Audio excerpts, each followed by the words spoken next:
It seemed at this time all the more probable that the Allies really had the intention of treating for peace, since by forcibly procuring a French negotiator, they had gone to unheard of lengths in order to attribute the first proceedings to the emperor.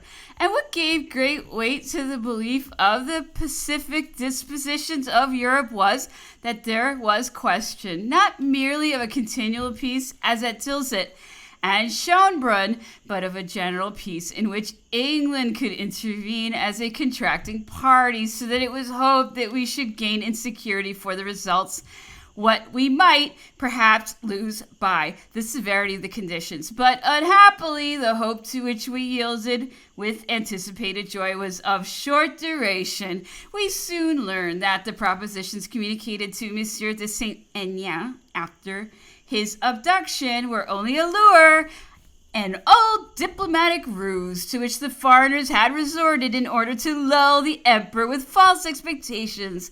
A month, in fact, had not elapsed. There had not been time to complete the exchange of preliminary correspondence which takes place in such cases when the emperor learned of the famous declarations of Frankfurt, in which, far from entering into negotiations with his majesty, they affected to separate his cause from that of France. What intrigues, and how one blesses his own mediocrity with all his heart when comparing himself to men condemned to live in this labyrinth of high-toned cheating and honorary hypocrisy. The miserable certainty was acquired that the foreigners wanted a war of extermination, and it renewed consternation where hope was already reigning, but the genius of his majesty was not abated, and thenceforth all his efforts were directed to the necessity of once more making head against the enemy, not now to conquer his provinces, but to guarantee from invasion the sacred soil of the fatherland.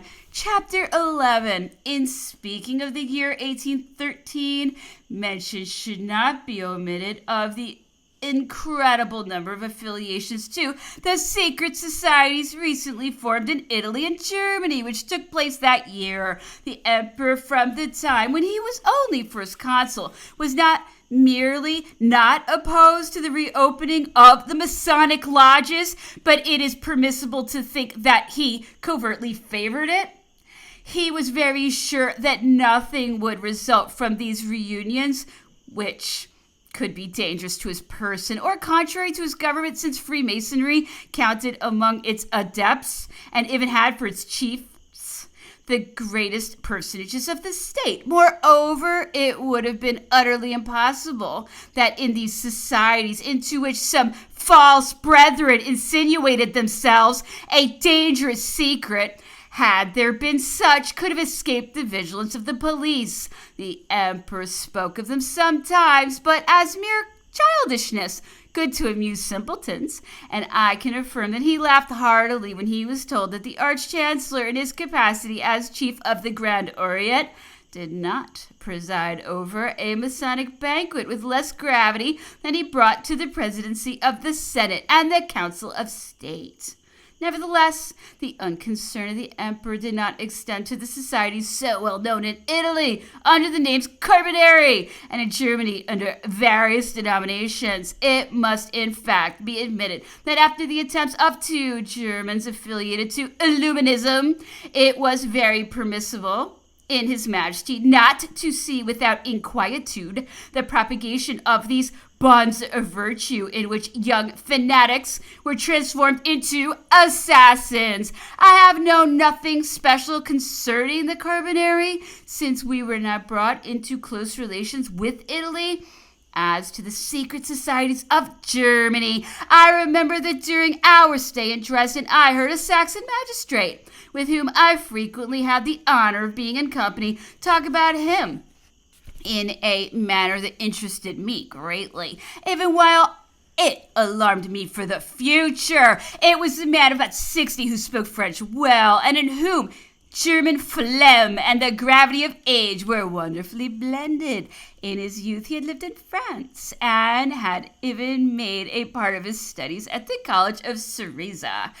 I attribute the liking he displayed for me to the pleasure he experienced in hearing a country spoken of, whose memory he seemed always to have cherished, I remember perfectly, even now, the profound veneration with which this excellent man spoke to me of one of his former professors of Cerveza, whom he called Dumferlus. My memory must have been very ungrateful had I forgotten a name which I heard him repeat so often. My excellent Saxon was called Monsieur Gentz, but he was not related to the diplomat of the same name attached to the Austrian chancery. He was of the Reformed religion and very exact in the performance of his religious duties, and I can affirm that I have never known a man more simple in his tastes or more penetrated by his duties as man and magistrate. I would not venture to say what he really thought about the emperor, for he seldom mentioned him. And if he had anything unpleasant to say about him, it may readily be fancied that he would have chosen some other confidant. One day, when we went together to examine the works His Majesty was erecting all along the left bank of the Elbe, I do not know how the conversation happened to turn on the secret societies of Germany, a subject which I knew absolutely nothing about. As I asked questions for my own information, Mr. Kent said to me, "It must not be believed that the secret societies, which are multiplying in such an extraordinary way in Germany, have been protected by the sovereigns.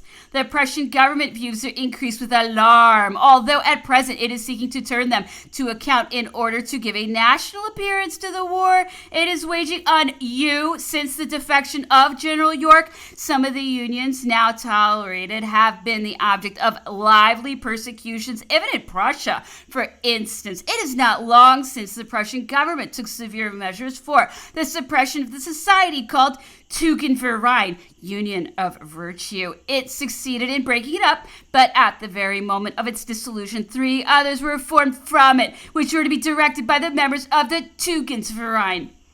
Though taking the precaution of disguising themselves under different names, Dr. Jan put himself at the head of the Black Knights, who have since given birth to a body of partisans known as the Black Legion, commanded by Colonel Lutzow.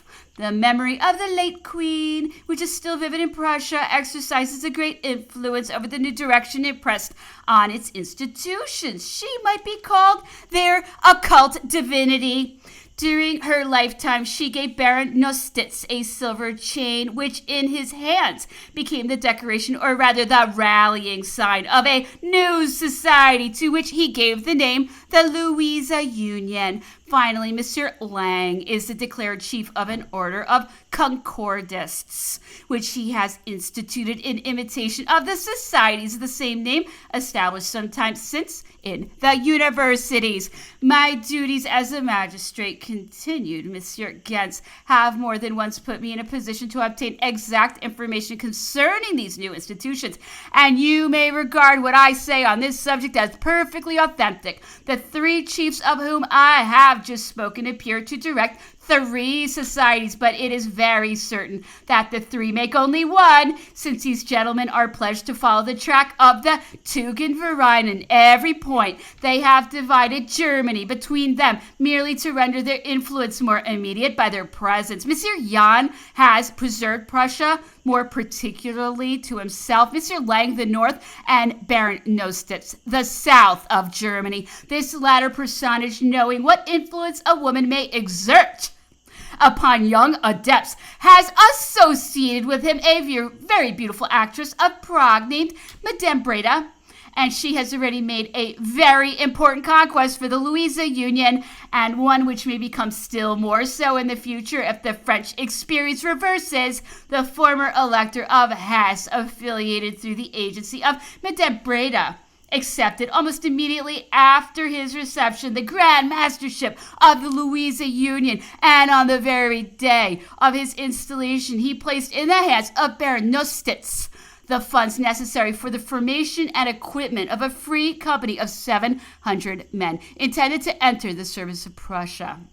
It is true that once provided with this sum, the Baron did not trouble himself about the formation of this company. In fact, it has been greatly dissatisfied the old elector, but by means of address and intrigues, Madame Breda has succeeded in reconciling them. It has in fact been demonstrated that Baron Nostitz did not appropriate to his own use the funds with which he was entrusted, but merely gave them another destination than the arming of a free company. Nostitz is, beyond all contradiction, the most zealous, ardent, and able of the three leaders. I do not know him personally, but I know that he is one of the men who are most capable of exerting a great mastery over those who listen to him.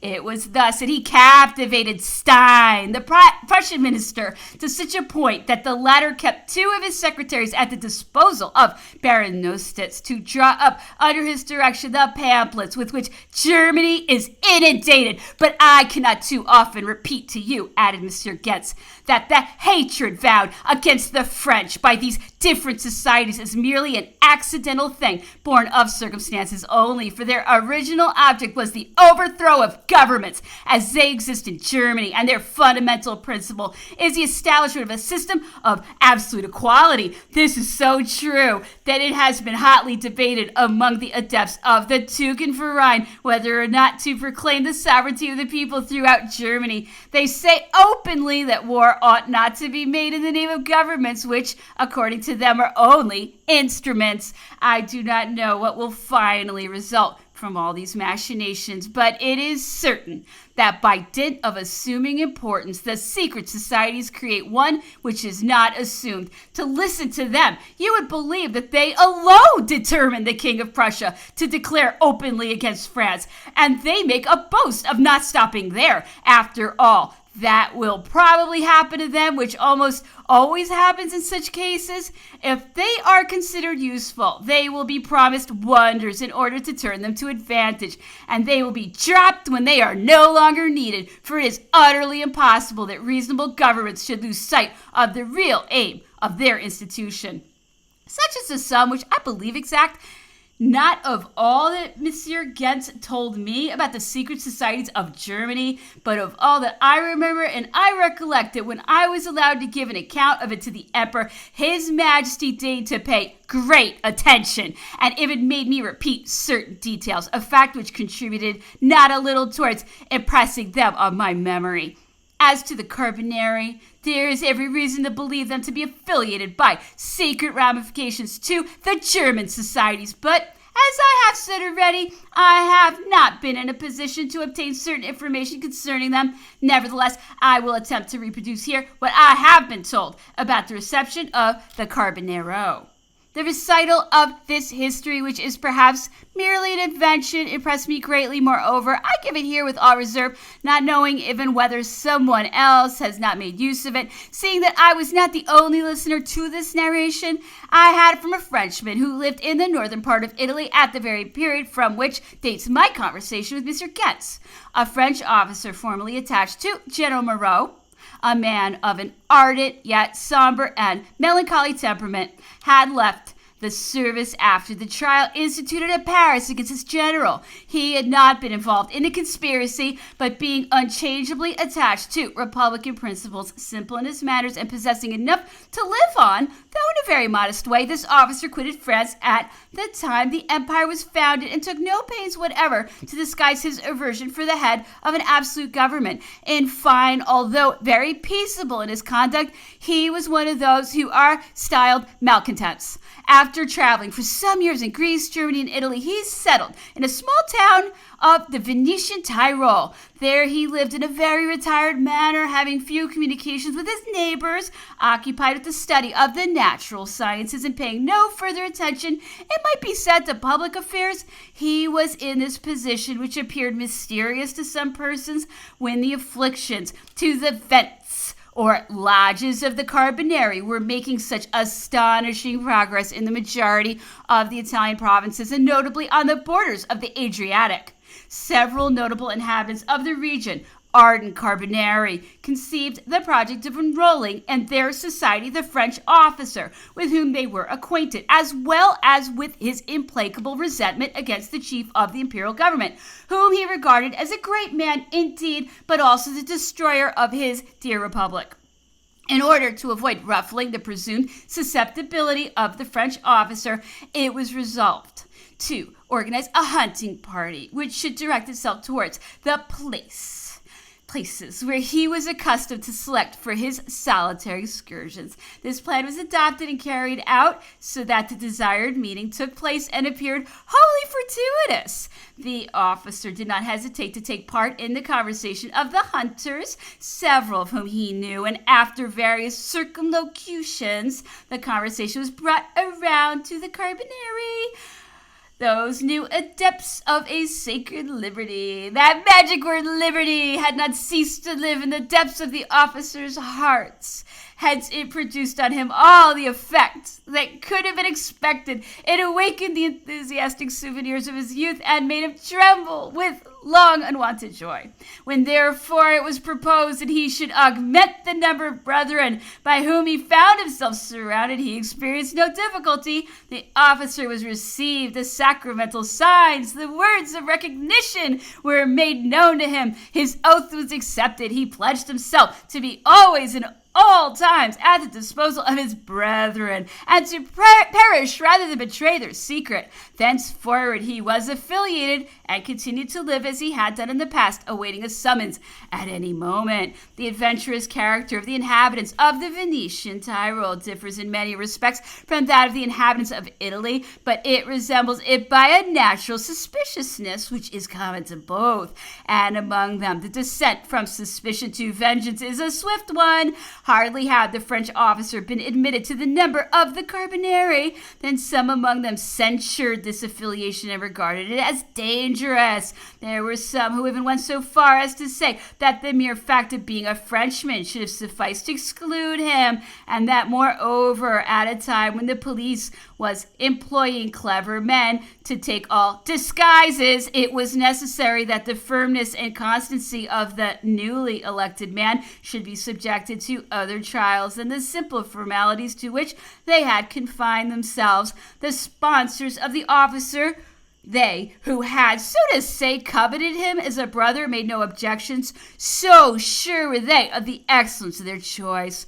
Things were at this standpoint when the tidings of the disasters of the French army at Leipzig reached the provinces bordering on the Adriatic, and redoubled the zeal of the Carbonari.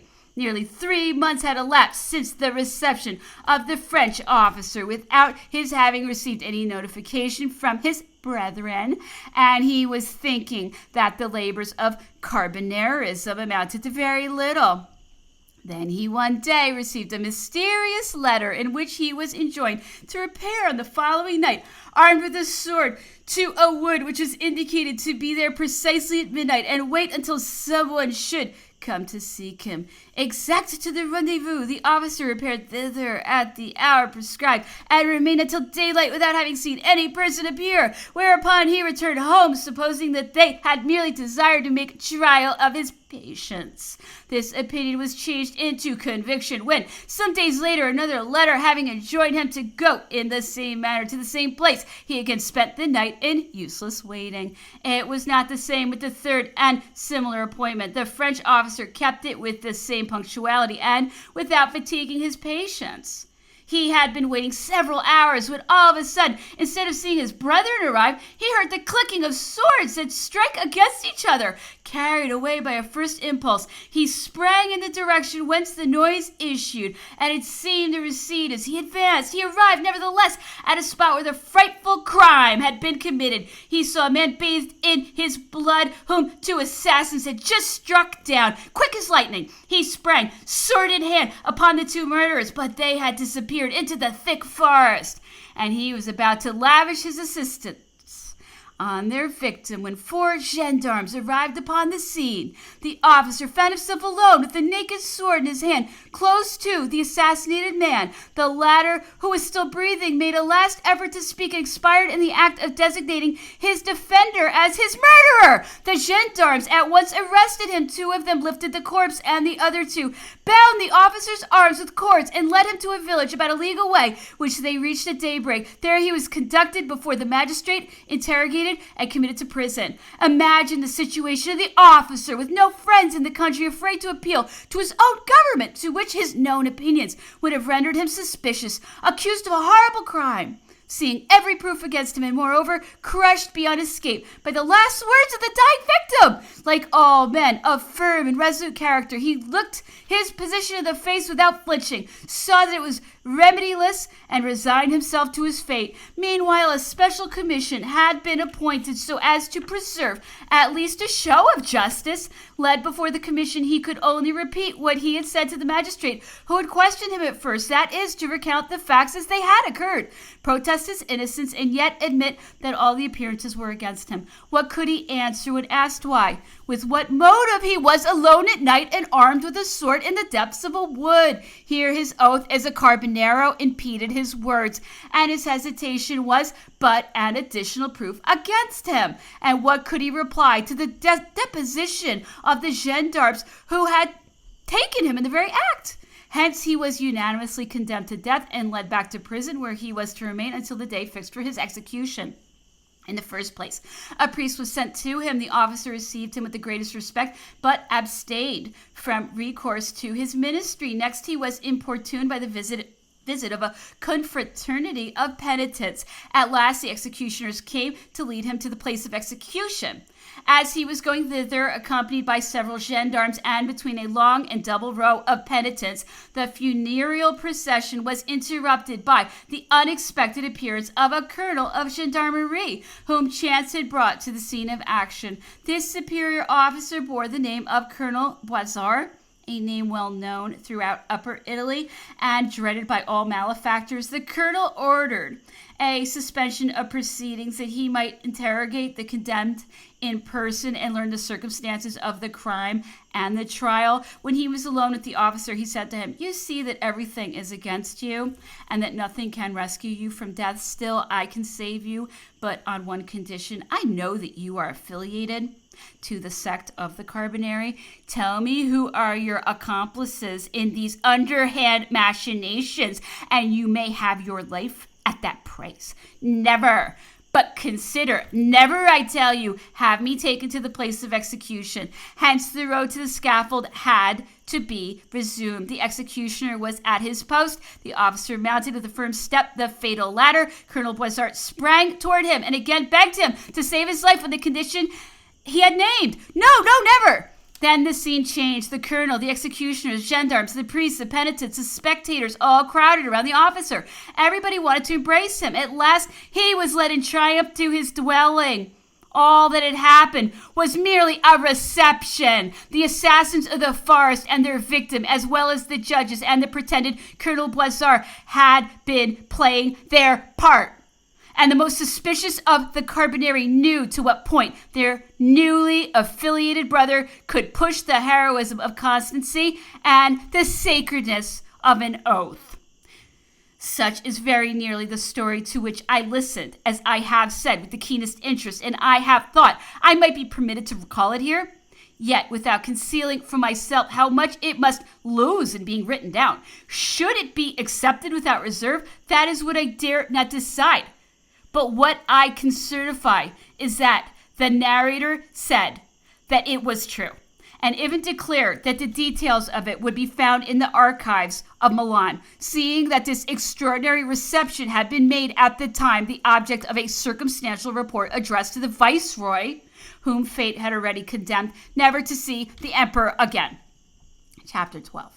I wandered somewhat in the preceding chapter from my reminiscences of Paris, subsequently to our return from Germany after the Battle of Leipzig, and the Emperor's short sojourn at Mayence. Even today, I cannot write the name of the latter city without recalling the spectacle of tumult and confusion it presented after the glorious break at Hanau, where the Bavarians were so roundly beaten the first time that they presented themselves as enemies in a serious affair to those in which ranks they had previously combated.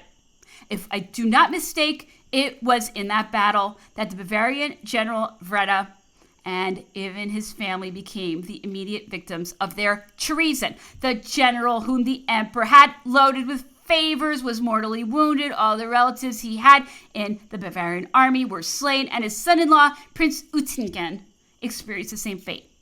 This was one of those events which seldom failed to make an impression on His Majesty's mind, because they chimed in with his fatalistic notions. It was likewise from Mayence that the emperor issued a decree for the assembly of the legislative body on December 2. But as we shall see, this opening was delayed, and would to God that it had been indefinitely adjourned, for then His Majesty would not have experienced the tribulations caused him later on by the symptoms of opposition which manifested themselves for the first time, and in a manner which was at least unseasonable. One of the things which astonished me most, and which astonishes me still more when I think of it now, was the inconceivable activity of the emperor. Far from diminishing, it seemed daily to take a new extension, as if the very exercise of his forces had redoubled them. I could not give an idea of the manner in which His Majesty's time was occupied at the period of which I am writing. Besides, since he had once more seen the Empress and his son, the Emperor had regained his serenity. I no longer surprised in him, or at least but rarely, those external signs of depression, which he had not always concealed in private life. After our return from Moscow, he occupied himself still more ostensibly than usual in the numerous works he was having executed in Paris. This was a salutary diversion from his grand ideas of war and the afflicting news he was receiving from the army. Nearly everyday troops equipped as by enchantment were reviewed by His Majesty and sent immediately to the Rhine, nearly the whole line of which was threatened.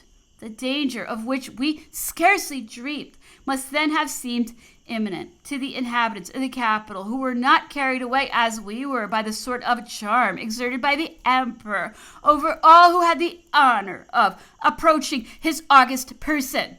It was at this period that, for the first time, we saw the Senate asked for a contingent of men not due until the following year, and moreover each day brought disagreeable tidings. Thus during the autumn we witnessed the return of the Prince Arch-Treasurer, who had been forced to leave Holland after the evacuation of that kingdom by our troops, while Marshal Gouvion-Saint-Cyr was forced to sign a capitulation at Dresden for himself and the 30,000 men whom he had retained to that city.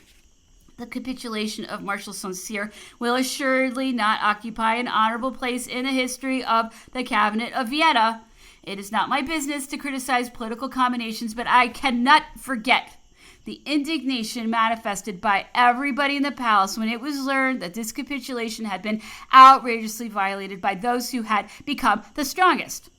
The capitulation provided that the marshal should return to France with the troops under his command, bringing a part of his artillery, that these troops might be exchanged against an equal number of those of the Allied powers, that the sick Frenchmen remaining in Dresden should be forwarded to France as fast as they recovered, and that, in fine, the marshal should begin his march November 16. Nothing of the sort occurred. Fancy that the indignation of the emperor, already so profoundly afflicted by the capitulation of Dresden, when he learned that in defiance of all the stipulated agreements, his troops had been made prisoners by Prince Schwarzenberg. I remember that I was in His Majesty's cabinet one day when Prince de Neuchâtel was there, and that the emperor said to him angrily, "You talk to me about peace? If! How do you suppose that I can believe in the good faith of those people? See what has happened at Dresden? No, I tell you, they don't want to treat. They are only trying to gain time. It is our business not to lose any." The prince made no answer, or at least I did not hear his response, for I left the cabinet then, having executed the order that had called me there.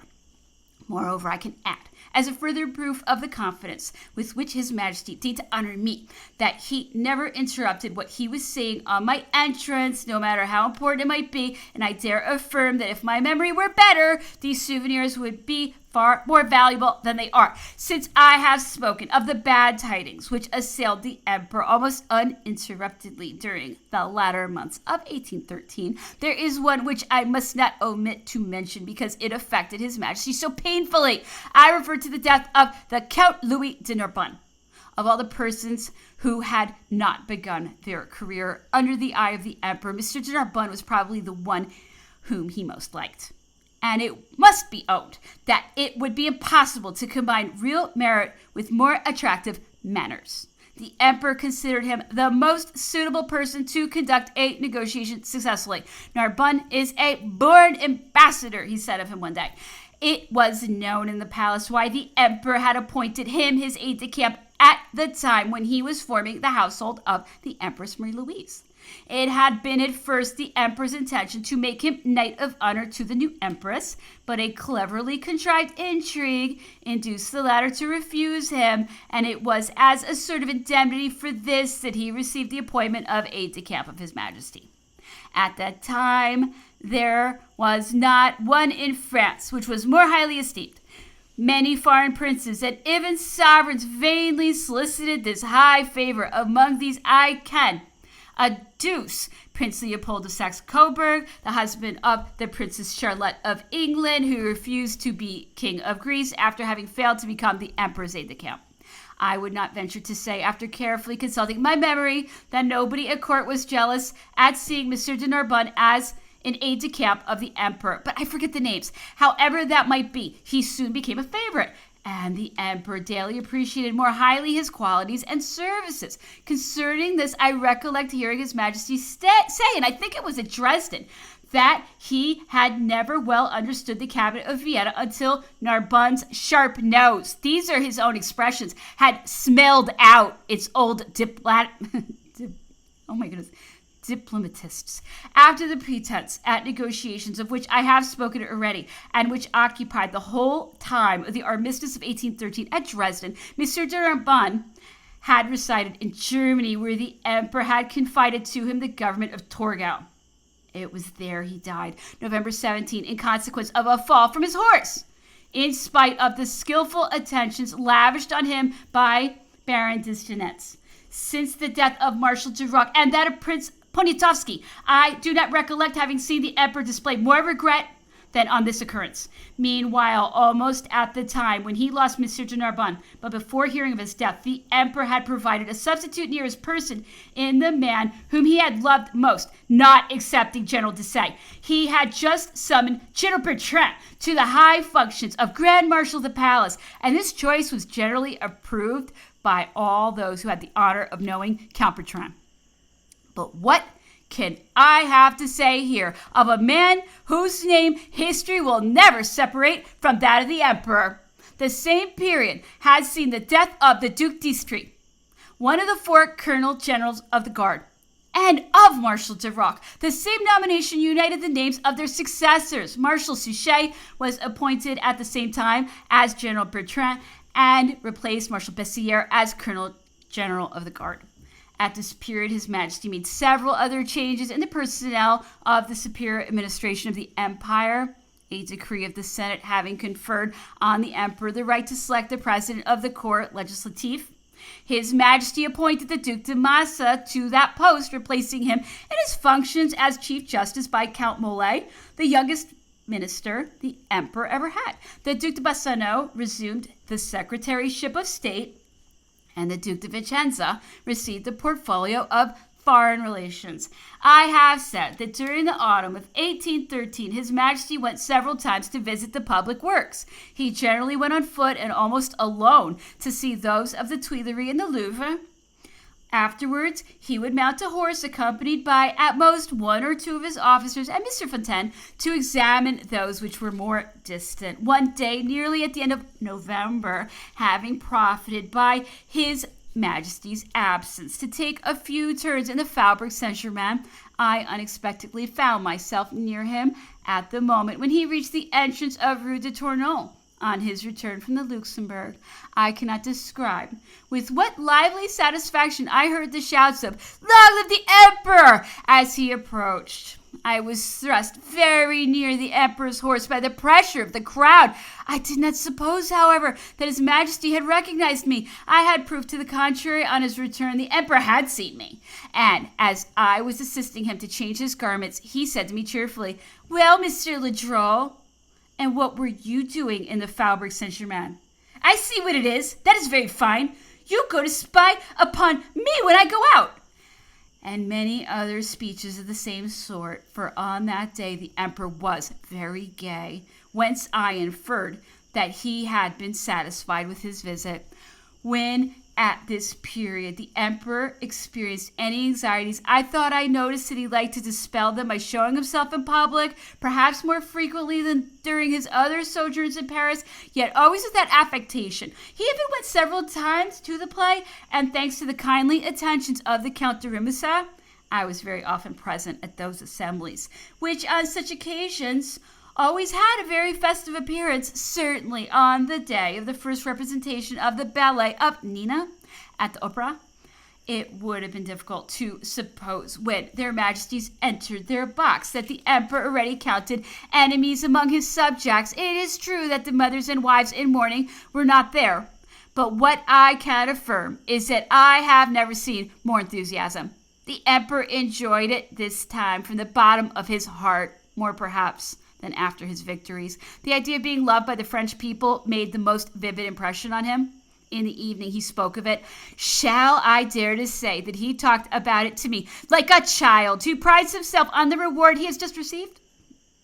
Then, with all the simplicity of a private man, he often repeated, "My wife, my good Louise, she must have been well satisfied."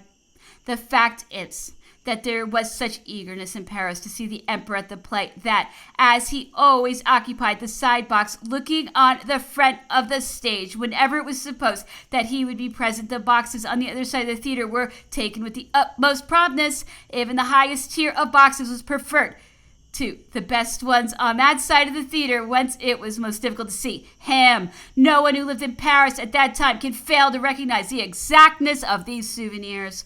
Not long after the first representation of the ballet of Nina, the emperor was present at yet another performance, which I also witnessed. As on the previous occasion, he was accompanied by the empress, and during the representation I could not escape the thought that possibly the emperor experienced certain souvenirs capable of distracting his attention from the harmony of the music. It was at the Italian theater, then located at the Odeon, Nazzolini's Cleopatra was given, and the performance was one of those that are styled extraordinary because it was for the benefit of Madame Grassini. It was within a very short time that this singer, celebrated on so many accounts, had first shown herself in public upon a Parisian stage. In fact, I think that on this day she appeared for the third or fourth time at most, and to be exact, I must say that she did not produce on the Parisian public all the effect that was expected from her immense reputation. It was a long time since the emperor had received her more privately, and yet until then the tones of her voice and that of Crescentini had been reserved for the privileged ears of the spectators of St. Cloud or of the Tuileries Theater. On this occasion, the emperor was very generous to the beneficiary, but there was no interview because, as was said by a poet at the time, the Cleopatra of Paris had not to do with another Antony.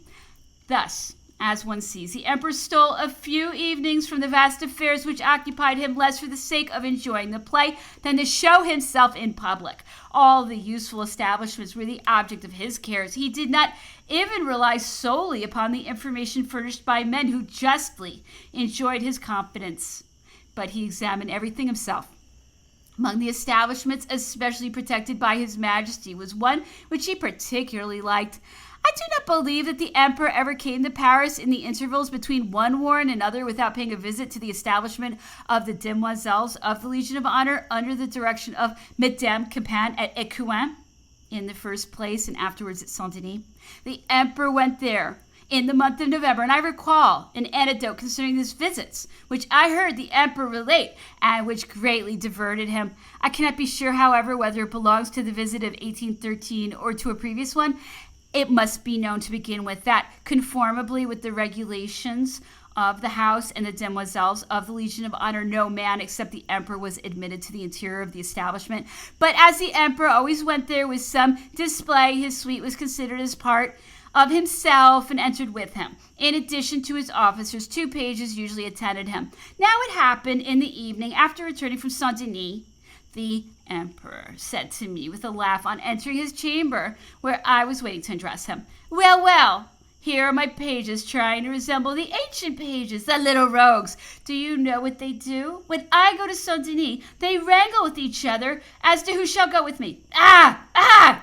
As he spoke, the emperor was laughing and rubbing his hands. Then, after repeating, "the little rogues," in the same tone a number of times, he added, as a consequence from one of those singular reflections which occurred to him now and then, "Constant, I would have been a very poor page. Such an idea would never have come into my head.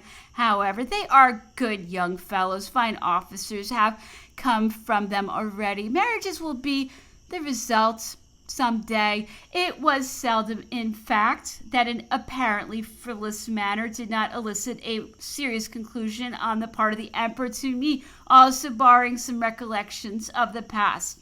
There now remain none but serious things, and often very sad ones, to relate, for here we are at a point where all assumes a grave appearance and is infested with colors that are very often somber. Chapter 13.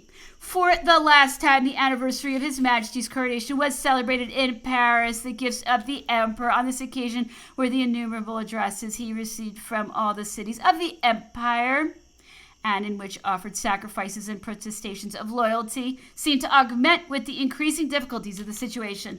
Alas! 4 months were enough to demonstrate the value of these protestations, and yet how in this unanimous agreement could one fail to believe in a not less complete unanimity of unreserved